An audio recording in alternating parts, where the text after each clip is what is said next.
do this. Okay, we should be live now. I keep trying to reach for my phone, but I'm using it at the moment as a camera. So could one of y'all jump on there and see if you hear us or see us? And if you guys are, if anybody's joining us on something right now, just say, hey, I see you, I hear you, so we know you're here. What, are you watching a show over there? A concert or something? I like it. I'll just give it a minute here, just till things kind of. You're showing. Yay! Yeah. Can you hear us? By chance? Let me see. I turned my volume off to be in here. Yes. Perfect. Okay, I don't want to hear it anymore. Yeah. Oh. Chris. Hi, Chris. How are you guys? All right, I don't have anything on there. Hello, everybody. If you are joining us right now, we've got a room full of people here. Some are off camera like lame ducks over here, because even though now there's this big giant gap right here that's empty and nobody wants to sit by me. Even my own uncle doesn't want to sit by me. I mean, I can't get any relief here. You'd think my own family would accept me, but you know. Same as always deal. That we'll use this time just kind of go in any direction. So if you are joining us online, feel free to write in, please. We would love. I know these guys are like, please say something, so we don't have to come up with anything. But we just want to open up this time here just as kind of an open Bible study. Let the Lord kind of lead it wherever He wants to go. It can be clarifications with regards to the Joseph Bible study. It can be what you're learning in your own Bible study, or if you've noticed some other things. We got somebody in here from Lake Toledo, Bend. So there we go. We're reaching all over the world right now. But wanted to just be kind of a laid back time just to kind of open that chat. So if you're in online, please just interrupt us. Please don't worry about anything other than just typing in, letting us know questions or concerns, or that you agree with us or disagree with us or anything like that.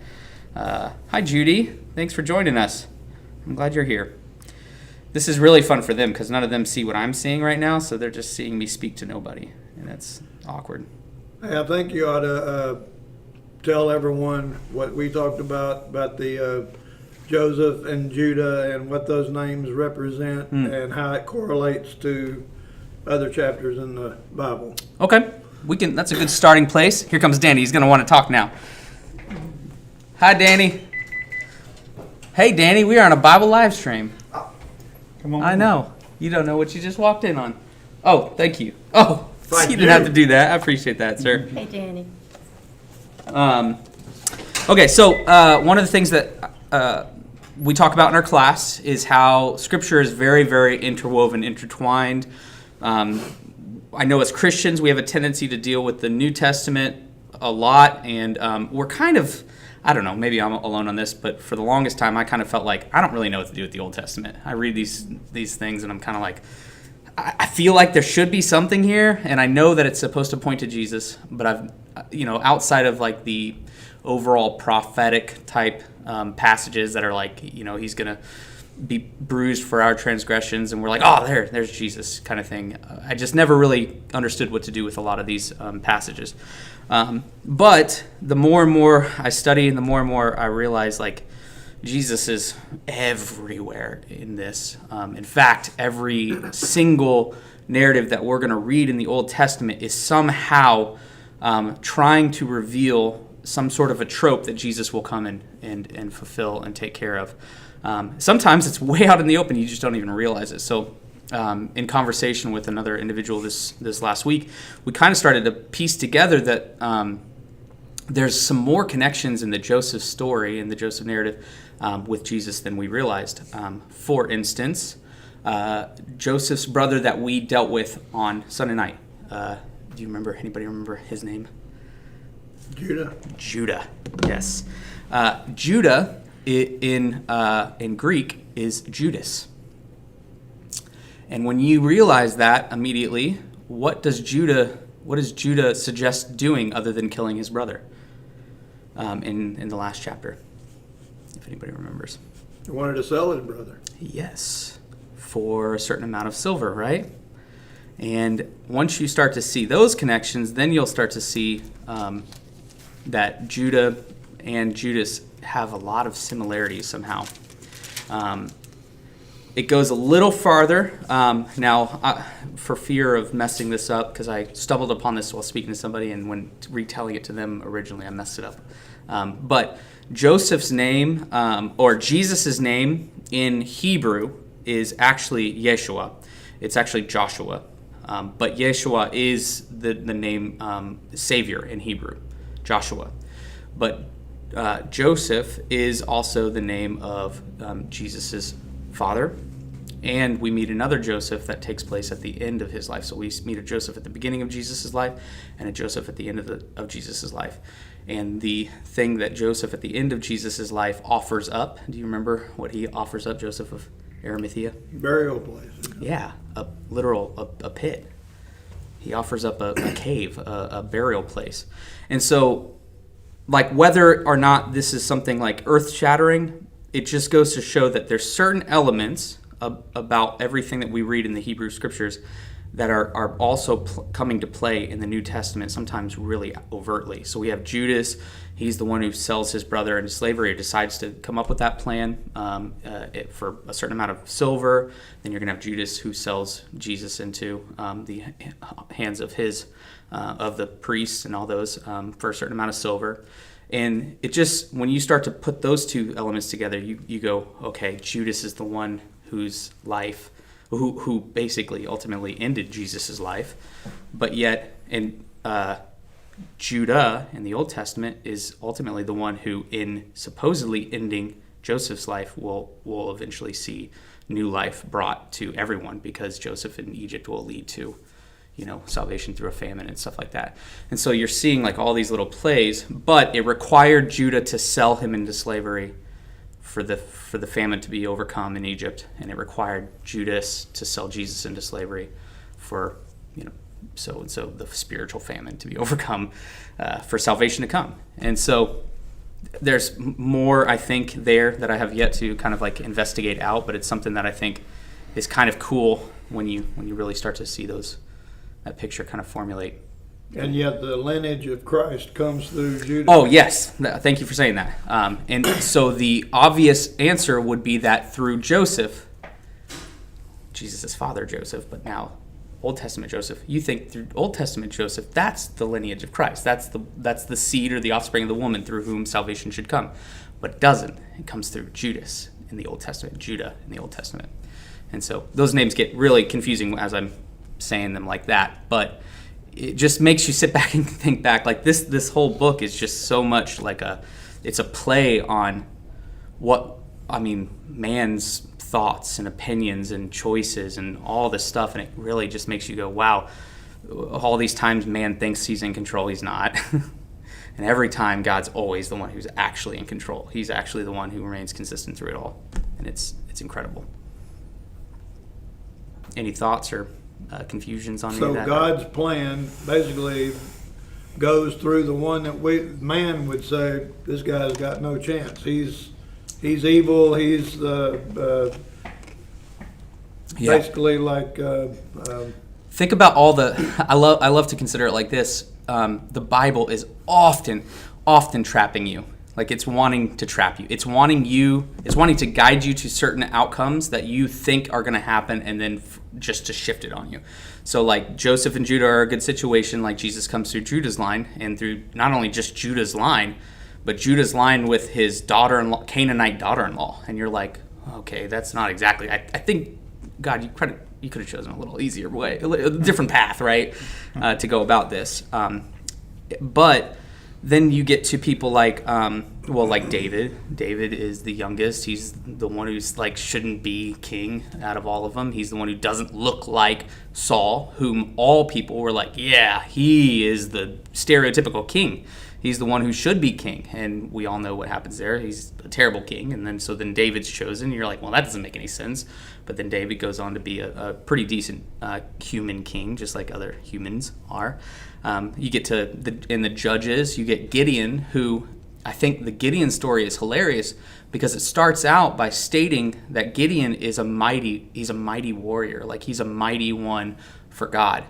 and then goes on to prove every which way in which he's not mighty. He's like, prove it to me, God. Prove it to me, God. No, that didn't work. Prove it to me, God. And still God uses him to do these mighty things, even though humanly he's everything but whatever God described him as. And so often we are led into these traps of human failures and faults and what looks right and what doesn't look right. And it's trying to get you to play with all of those rights and wrongs, because that's what started the whole thing. Like, don't partake in that tree of what is right and wrong, for if you do, it'll all be ruined. And it's not that I repeat this often, but I think it's earth-shattering for me to think about, is that God was not withholding knowledge of what is good and bad. Simply by listening to him, they're learning what is right and wrong.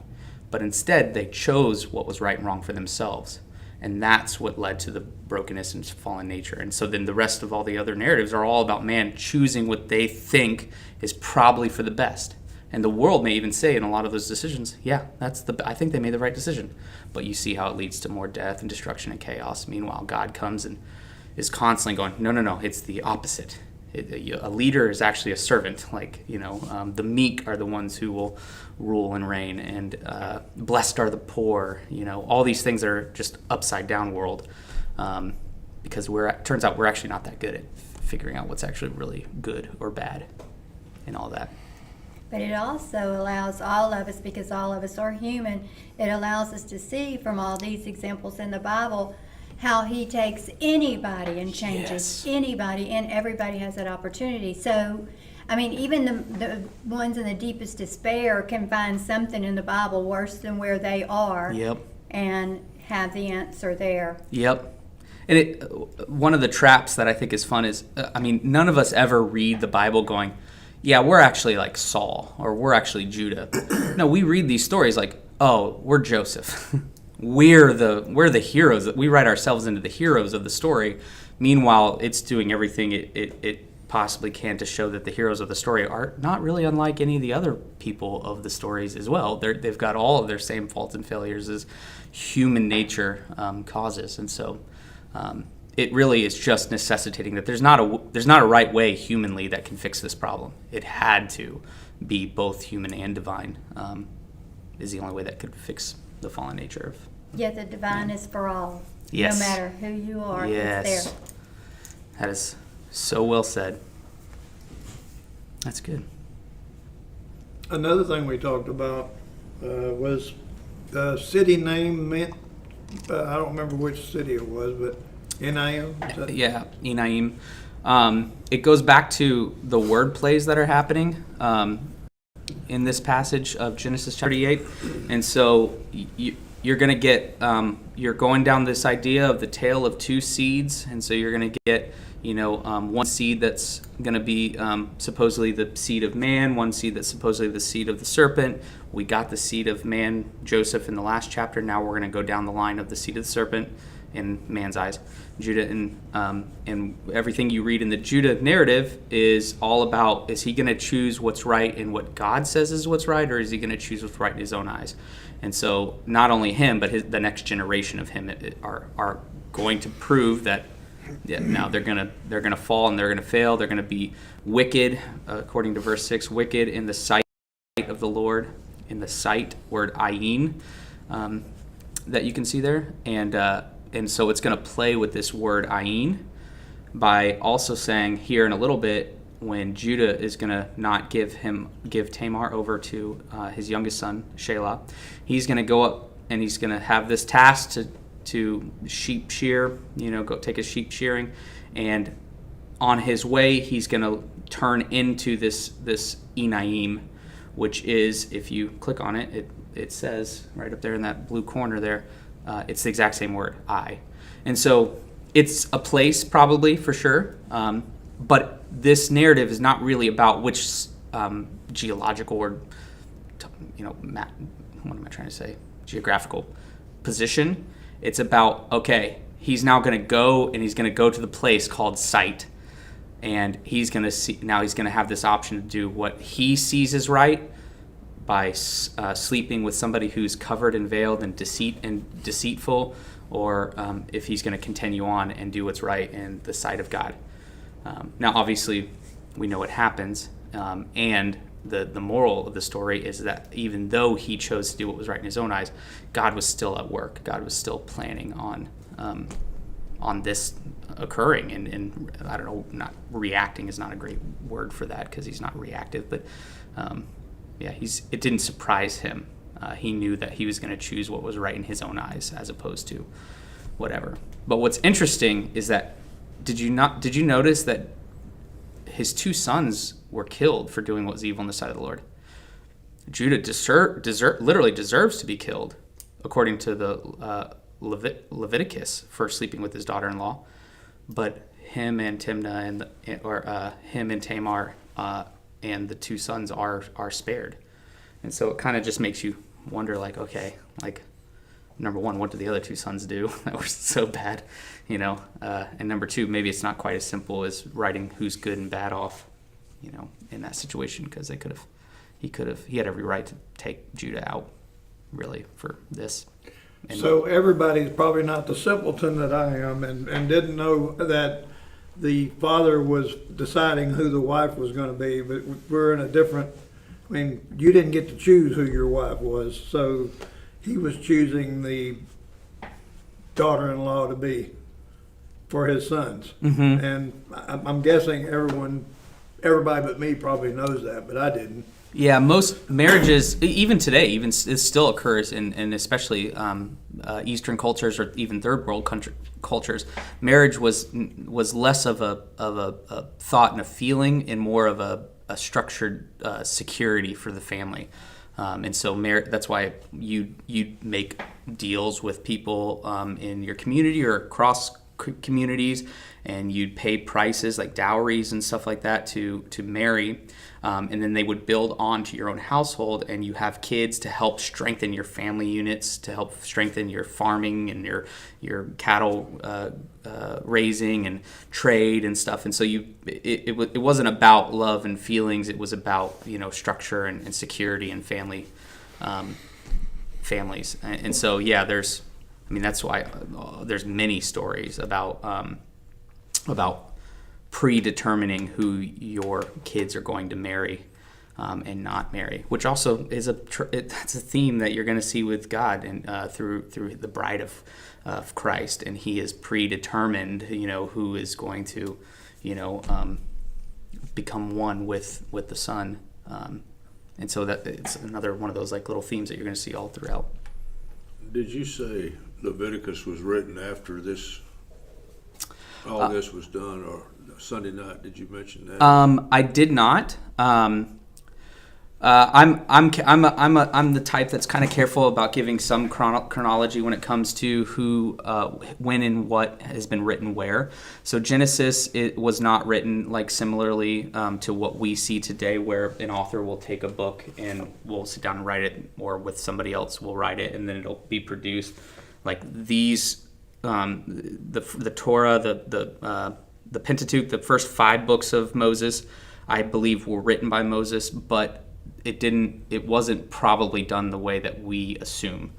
It was done as far as, it's not like Moses sat down and wrote out a scroll and it was Genesis through Deuteronomy. It was probably more like he wrote down some stuff, others was passed down over sitting around a fire at night, for a long time until people knew how to write, and then they were like, those are good stories that Moses told, and so they'd write them down, and then it would be formulated over time. So inspiration in itself came over time. It's a process, not just like a moment. And so God inspired through that process the formation of those specifically first 5 books.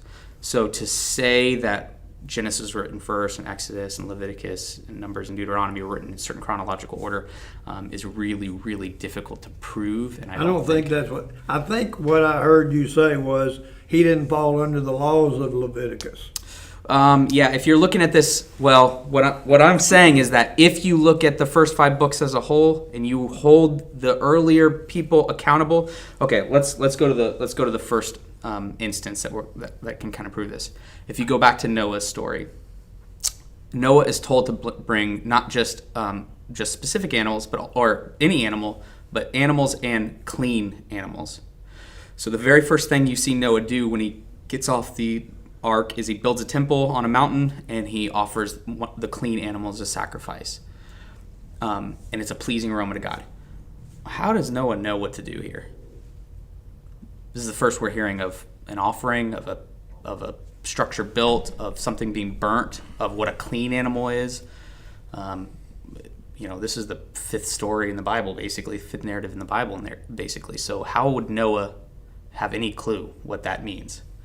So there's a couple routes you can take this. This could be later on insertions after the priests are well established in like the tabernacle to help clarify why Noah would be making sacrifices or what he would be doing in worship of God.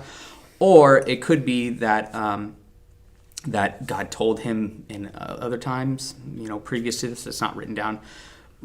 All that to say is chronologically, this, then this, then this, then this gets mushy when you start to try to figure out whether Leviticus was written and whether Joseph and Judah are held to the Levitical laws or not, because technically Moses is not even born yet, but he's obviously writing this narrative. He's obviously, or at least attributed to writing this narrative, and so it's just interesting to note that it specifically denies in Leviticus that you sleep with your daughter-in-law, otherwise you can be put to death, if you have a child with her and stuff. And so that could be a reaction to this statement. But on the other hand, it does bring to mind, like, why would he outlaw that if that's who Jesus is going to come through? How could you argue that was bad then? It kind of, it really makes things gray. Like, as far as, like, I don't know that, was this wrong? Was this right? Was it sinful? Yeah, I think it was sinful. But it's not so simple as to go, oh, he's a bad guy, or he is beyond grace and forgiveness and stuff. It's still that theme, though. God can take the evil, the Yes. bad, and make beautiful. Yes. That's the whole underlying theme of everything. Yep. And it's not only specific to just people that he chooses. It's offered for all and anyone. Janet Polk said, "Good afternoon. Waiting for the home nurse to come for my yearly appointment. Princess Diana and Charles was chosen to bear heirs. Tradition continues, instructed by God." Yep. It's so true, Janet. Y'all, if y'all are watching, make sure you write in and let us know. And if you have clarifications or something you want to ask, don't be shy. Did that answer that question, by the way, as far as the Well, I just when it was remembered written? you saying that about he didn't fall under the Levitical laws. I don't think we discussed whether when these were written or anything, but you did make that comment. It's more of not he didn't fall under the Levitical laws, but we have a tendency to only pay attention to those laws like that's what this Old Testament is all about. It's about the laws. It's about those laws. And those laws were given, but grace was given alongside those laws, and the laws were to help and not to just restrain. But obviously God still works through the people when they're, kind of like you were saying, when they aren't restraint to those laws. Yeah. In these stories, it mentioned several Benayim. Tim, is there? Does that matter? Or are they just trying to show you, oh yeah, he was in Israel, or why are they given these cities? A lot of times, like if it's not a specifically reoccurring name like Jerusalem and those kind of things, a lot of times these names will be given that have their own backstories. Like we read in the first chapter of the Joseph's narrative, we read about Shechem. Well, Shechem is a real place with real people and that kind of thing, but clearly a few chapters before that, there's history in Shechem. And Shechem started as an individual who did something bad. And oftentimes what will happen is they'll mention these places, and these places are associated with the micro story of their starts. You get like it's Ham's discretion or Ham's failure with Noah that will lead to his grandson's cursing and his grandson will be Canaan.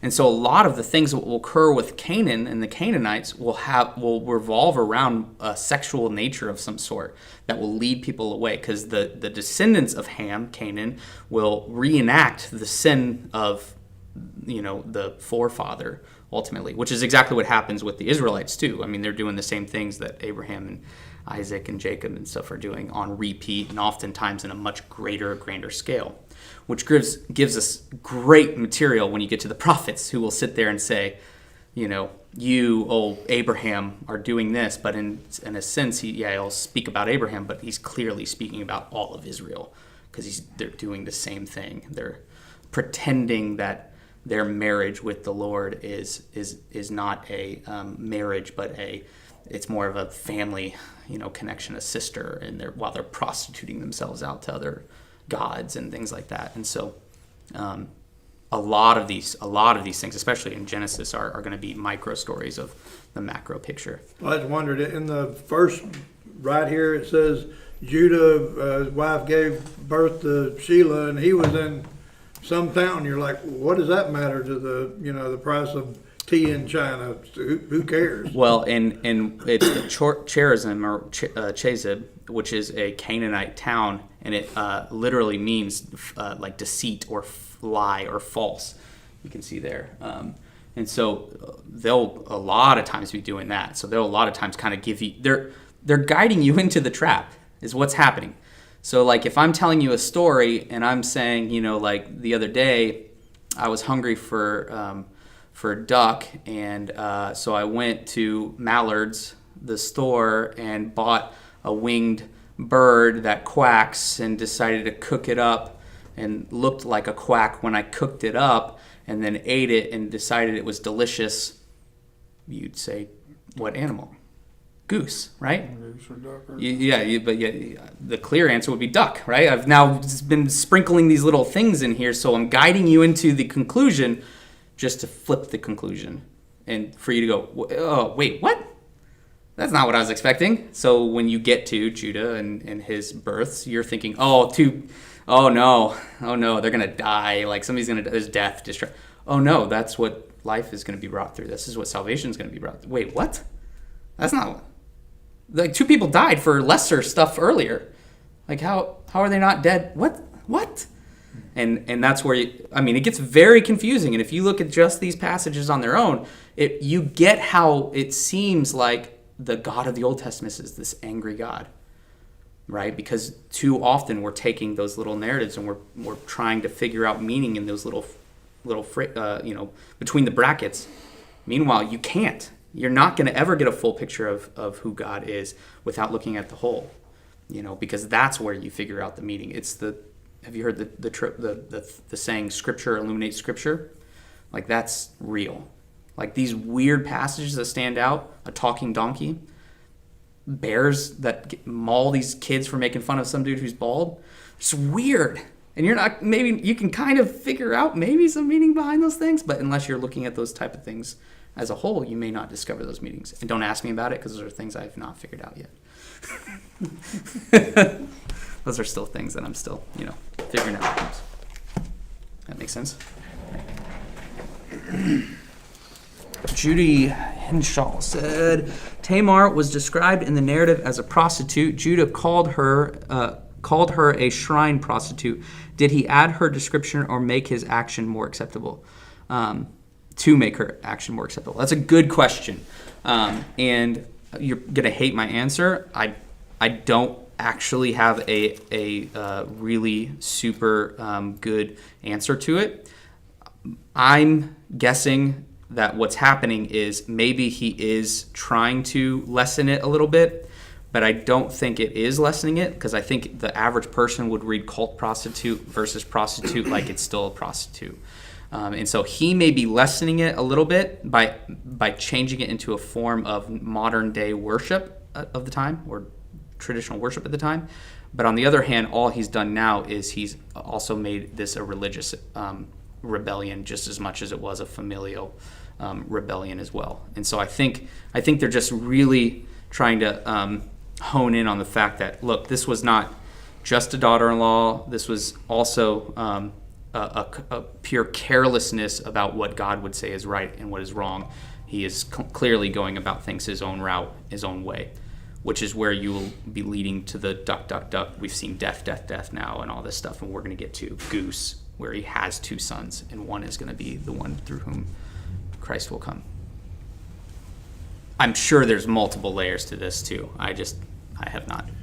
So back in these days, if you went to a prostitute, it was okay. It almost leads you to think that, oh well, yeah, I went to a prostitute and he gets a pass for it, and you're like, so that makes it okay, or what's the deal in those days? Culturally, it was normal. Biblically, absolutely not. No. So God wouldn't have given them a pass. It was so culturally they're saying okay, which we probably would today, I guess. We see the pattern of marriage in Adam and Eve, two become one, and then we see the destroying of that pattern in the descendants of Adam, of Cain, who will become Lamech, and Lamech takes two wives and murders two people as opposed to just killing his brother. And so you're seeing that pattern, the blessing of God turned into being used by man in their own ways and so polytheism and polygamy and stuff like that is never part of God's plan, but he also works around our free will to choose the dumbest ways possible we could possibly go forward, unfortunately. And so it was never going to be, that was never okay. It was not going to be okay. There was no excuse there as far as that goes. It's same with like slavery. The Bible does not condone slavery, but the Bible does take the culturally appropriate slave and tell Christians how to stand out in that culture by treating slaves better than anybody else that anybody in that world would have, and so a lot of times it's God trying to shift things back more appropriately, but we obviously take those things and we're like, see, we could have slaves. And, that's just no different than Lamech going, see, I could have a wife or I could have two wives. And that was never okay. And you had Solomon who took it to Extreme. very extreme. Right. And why? What is Solomon known for? Wise. Yeah, he's the wisest guy ever to live, right? In the exact same narrative block describing his great and amazing wisdom, you watch Solomon go right down the line of things that will prove that an Israelite king cannot be. So Deuteronomy tells us a king cannot gather lots of gold, have many wives, and what's the third one? Something else. I can't remember what the third one is. There's three things that literally line up for Israelite king. And then you see he's the wisest of all kind. He got lots of gold from Tarshish, and he married lots of women, and he did this third thing, and you're going, oh no. The wisest guy in the world literally broke the only laws given for an Israelite king. And you go, oh, you idiot. He's an idiot. Right? Which is a trap, because obviously, it just shows that we are not, we're going to fall right into the same lines. If he's going to fail, then we are definitely going to fail. Possibly Er and Onan were not ever going to be redeemable, and their deaths were timely, whereas Tamar and Judah were saved by God, but neither enjoyed marriage again. That's a really, really good potential. Especially if you're saying predestination. If you're predestined, he knows what's going to happen in your future, and he could read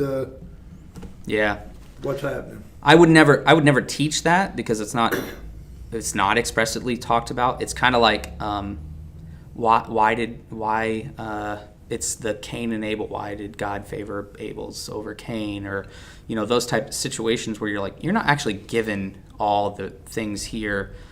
Because if you were, then you could go, that's why. I think sometimes I don't think it's about necessarily the first two sons' deaths. I think it's more about the second two sons' births. And so, does that make sense? And who was that? That was Janet. That's good. It is fun to pay attention to names, though, because sometimes they will. I think we talked about Hagar a little bit, I think, on Sunday night, mentioned how Hagar, her name is going to, I think, did we do that? I couldn't remember. I don't remember it if you did. So if you if you pay attention to Hagar, there gives a clue. So who do you remember who Hagar is? Anybody? She's a prostitute at Jericho, wasn't it? No. That's later. That's later. Hagar is further back with Abram or Abraham, if you remember. Do you remember anything about Hagar at all? She is Sarah's concubine, and she's the one through which Abraham has Ishmael. Yeah, Sarah's handmaiden. Perfect. Hagar, her name literally is literally foreigner. You covered Yeah, that. yeah. Yeah. So Hagar's name is foreigner, and she's technically a slave of Abraham, living in Israel with them. She's an Egyptian foreigner or slave living as a foreigner in Israel.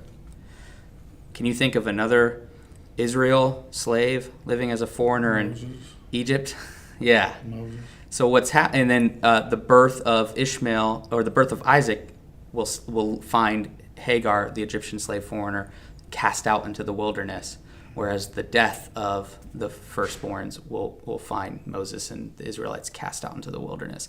And so just Hagar's name itself and that little narrative to follow is a little bit of a micro picture that's trying to get you to see, like, hey, this is going to come into play here later, and it's going to be inverted slightly to make you question a bunch of things in the Exodus narrative, which is fascinating. So, if that makes sense. How are we doing? Ishmael. So Ishmael was who was his father? Moses. Right? Abram. Abram. Mm-hmm. Abram. I mean, yeah. Mm-hmm. So I'm remembering that from The Chosen. That was a big scene in The Chosen. Was it? Yeah. Yeah. And immediately, once you start, I will say, I do want to say this. There's a lot of, I do get a lot of like, this information is very much like you just open up a fire hose on everybody. It's just like a whole bunch all the time, right? But the reason, number one, of course it is. It's God's word, so it's just going to be like, it's going to be that way. But number two, what it's meant to do is just for you to realize, like, oh man, yeah, this is all so intentional. So that when you get to something like I just saw on the screen, Sarah and Hagar, the story, the very first thing that stands out is when she saw that she had conceived and looked with contempt on the mistress. And she was jealous of her. Yeah. Does it remind you of any? Oh wait, we also forgot this part. Abram took. So we have Saul desired and took is a play on the Adam and Eve Eden story. And now you're getting Hagar. We got Sarah's going to offer, Abram's going to take, but now Sarah's going to look at and not desire. She's going to look with contempt. And when you look at those patterns, what you expect to see is Saul desired took, exile, death. Here, Saul desired took, where does she end up? Exiled into the wilderness. But then God's going to send her back and keep her safe, right? The angel of the Lord found her at a spring of water in the wilderness. You can just see how like they'll throw these little tiny words in there of saw and took, and saw and desired and took, and then you can almost fill in the blank again. Duck, duck, duck, duck, goose, right? Just for them to flip it again. So she's going to be seen and taken both in Egypt, and now she's going to be sent out to the wilderness, sent back, and then her and her son will be sent back out into the wilderness again. And so there's a whole bunch there. But the fire hose is so that one day when you are reading something will stand out, and you go, wait. This sounds like something. And that's all. Does that make sense? Should have had coffee for this one. I think people are feeling sleepy today. And we also, so Monday we talked about, I liked the fact that you read the chapter and then we talked about the individual parts, but you're saying you don't think it's going fast enough. I think you'll find that most of these people are like that we're going through it. Oh, that's not what I just mean. I think we should read it aloud. I think that's, to me, it's very helpful. You start to hear things that you wouldn't see while you're reading it. I just mean, we have to get moving. Otherwise, we're never going to get through the Joseph narrative. So that's why I read through it, and we just kind of touched. One of the things that you and I had talked about afterwards was just, you were like, I mean, I thought it was good. I didn't think there was anything earth-shattering. I'm like, well, yeah, that's kind of be expected at this point, because now we've gone, look, there's earth-shattering stuff here, so let's see if we can test your eyes to see if you begin to get on that path of noticing those things. But we also have to keep moving, because we'll never get through Joseph. we're on the second chapter of. We got to get through chapter 50. Not to teach this class. People would legitimately quit showing up. Summer school if we need to. Yeah. It would just be me and like three. It'd be like a cult then, I think. Me and three weirdos who were like, eyes are bloodshot from reading a verse. Here's two of the weirdos. That's good. I guess we're included now. Yes. Yeah, you got to go through the ritual, the acceptance ritual. Did you not know that? We got 4 people watching us right now. Who are these 4 people, and what are they thinking? Come on, host, you're doing a terrible job. It's just going to be that kind of day again, Adam. Is it? Yeah. Is it? It is kind of gross outside. Okay, so the prostitute at Jericho, what's the name? It slipped my mind. It's not Hagar, I guess. No. That's the one that winds up being Jesus's, comes through that line of whoever that was. I was thinking it was. Jesus is what? Is Jesus? His lineage comes through that prostitute from Jericho. It's the Rahab. Thank you so much, right. Janet. Very good. Very good. It's Rahab. Yep. Okay. My bad. Yes, it is Rahab. And she's the one that ties the crimson thread onto, not Rahab, onto the Rehabiah. That's not helpful. Maybe it's R.A. Over there. That'd be true. No. Why is this not showing my search thing? Is there a reason the story was inserted in the middle of the Joseph story? Oh, yeah, that's it. Yeah, just tuned in, Rahab. Thank you, Miss Creech. And Judy, yes, there is. We are moving down the line of comparing the 2 seeds now. So we've gotten that idea of the 2 sons in a lot of different narratives beforehand, or at least the son and the nephew, and Abraham and Lot, or Cain and Abel, and Isaac and Ishmael. Now we've got 12 sons. Now we're going to zoom into just 2 of their stories.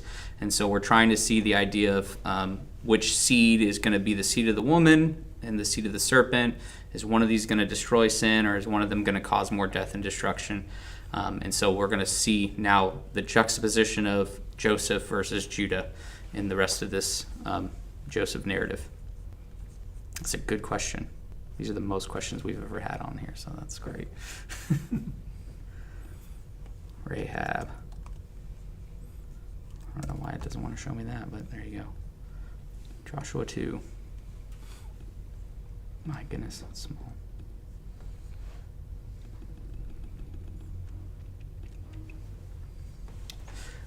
There's actually some really cool connections here, not to give away stuff that we'll talk about or maybe in the future. But since you guys showed up today, I think you guys should be able to speak out in class when we get to this point.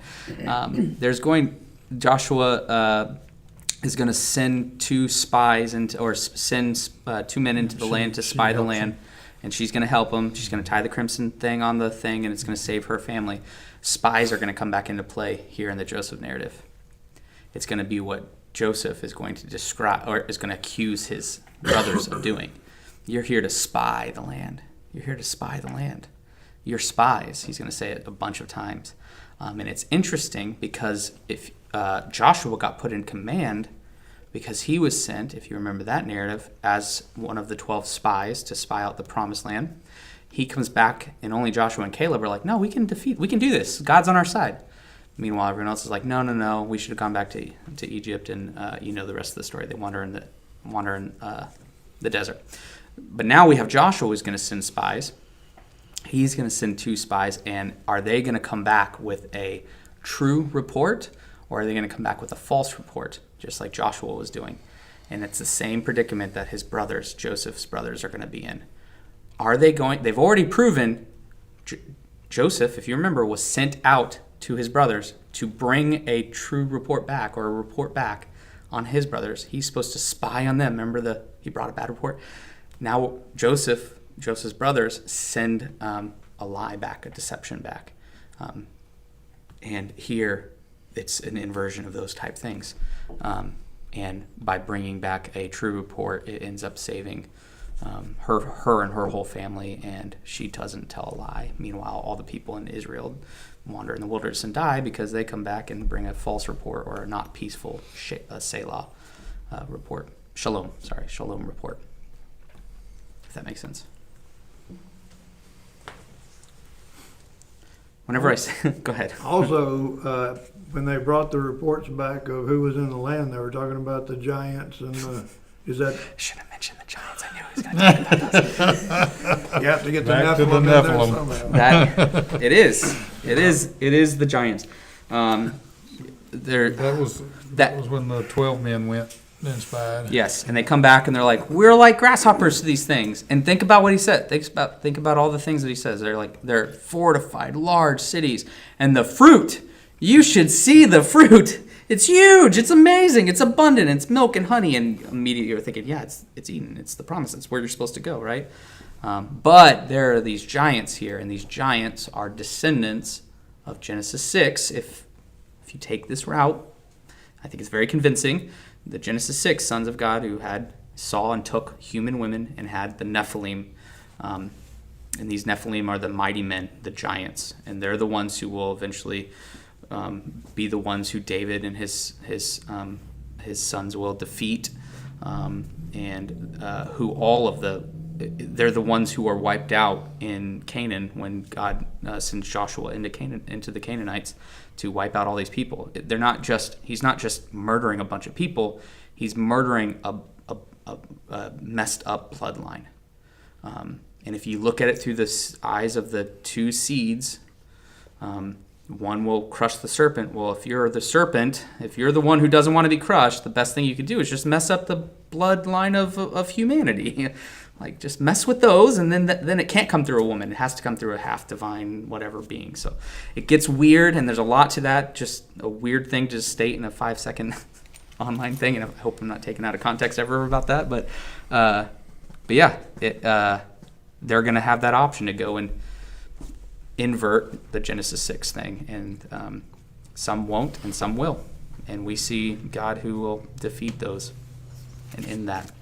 Also why he's like, don't sleep with the Canaanites. Don't sleep with the Canaanites. By the way, it's not going to be good. Don't do that. So everywhere where it's something Canaanite, Hittite, all of those are not good. They're always Not always. I don't want to brush a broad stroke over that, but like the Amalekites, the Canaanites, the what was it that the giant of I can't remember his name.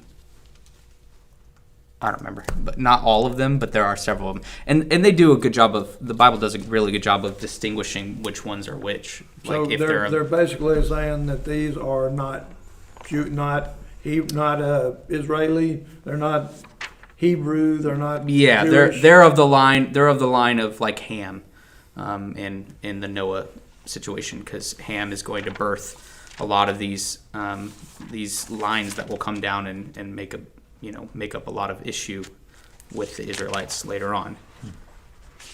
And so,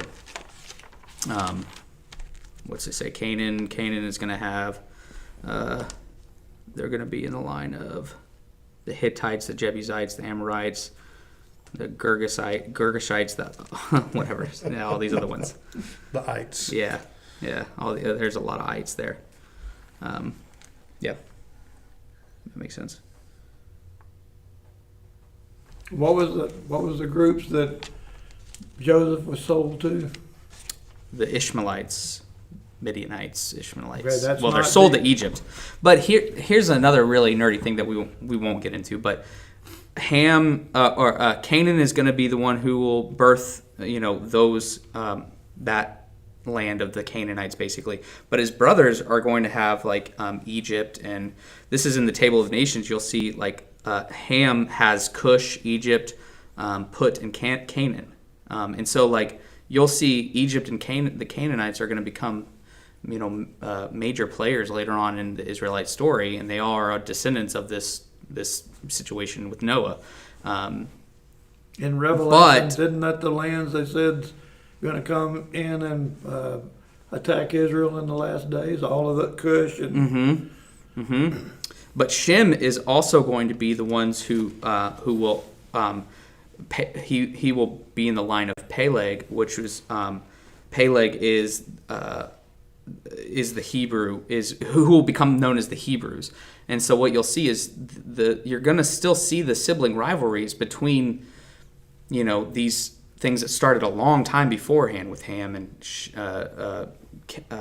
Shem and Japheth and stuff like that. So there'll be situations where like the Ishmaelites will come in and they're gonna take the Israelites down to Egypt. Well, now you're almost seeing like a redemption for Ishmael versus Isaac. You're seeing like now who's going to be sent into the wilderness or into captivity. You're almost seeing like the redemption of like those narratives with Ishmael and Isaac, and same with Ham and Japheth and all those. That it's too much. I won't get into all that, but don't stress about that. It's just the ites there's a lot. Oh, by the way, the Philistines come from Ham too as well, so I wonder if they come into play ever. And also the Babylonians come out of Ham, so I wonder if they come out of play ever. You can see like one generation can create waves well into the future of destruction and death. If that makes sense? Is that good? Did I go too far? My eyes start glazing over not after for a me, certain but point. maybe for some. Any other thoughts? So, again, I know you always say don't worry about the timeline. I gotta know when we think this happened, and how long after the flood, that kind of thing. That's kind of a generational thing. Yeah. We're like that. Yeah. You're young. No, yeah. That doesn't, yeah. But us, Yeah. we have to see our little timeline. Yeah. Yeah. And I think it can be helpful. I don't want to lessen the helpfulness of timeline and that kind of thing, but I don't want to box it into certain timelines because it's not needed necessarily. But what is your question with regards to the timeline as to what? I mean, what is how many years after the flood is all of this going on? I have no idea. Yeah, I don't know.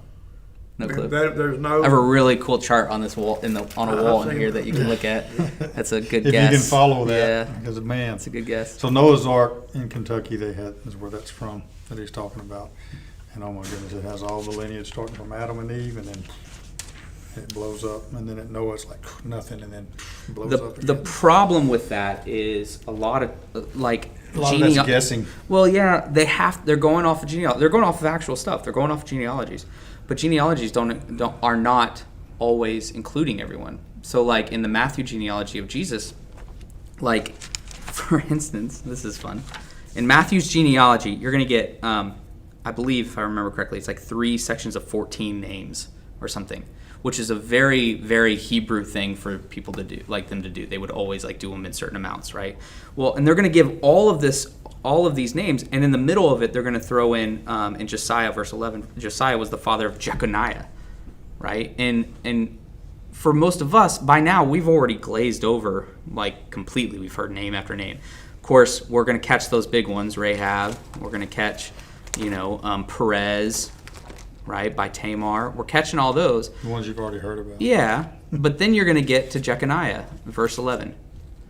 Who is Jeconiah? Anybody remember? Side note, I wouldn't expect you to.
Chronicles, and it's going to tell you a chronological type a historical outline.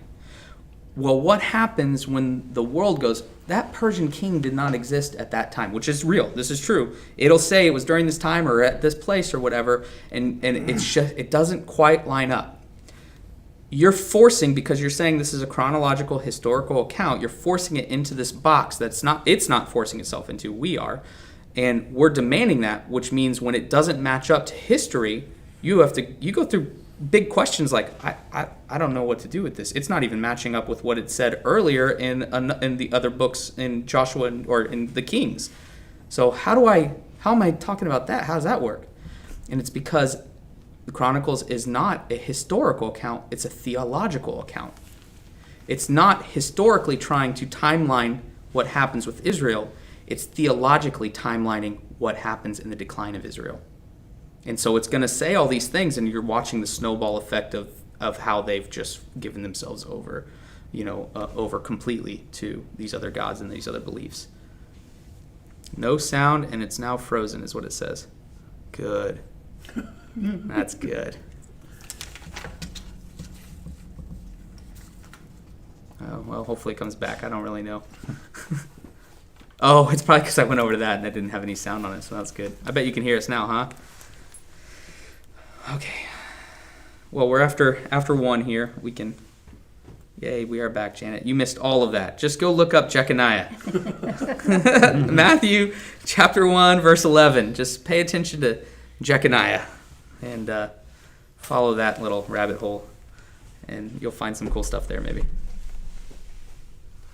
Okay. Any other questions or anything? We can let Wade get back to his nap.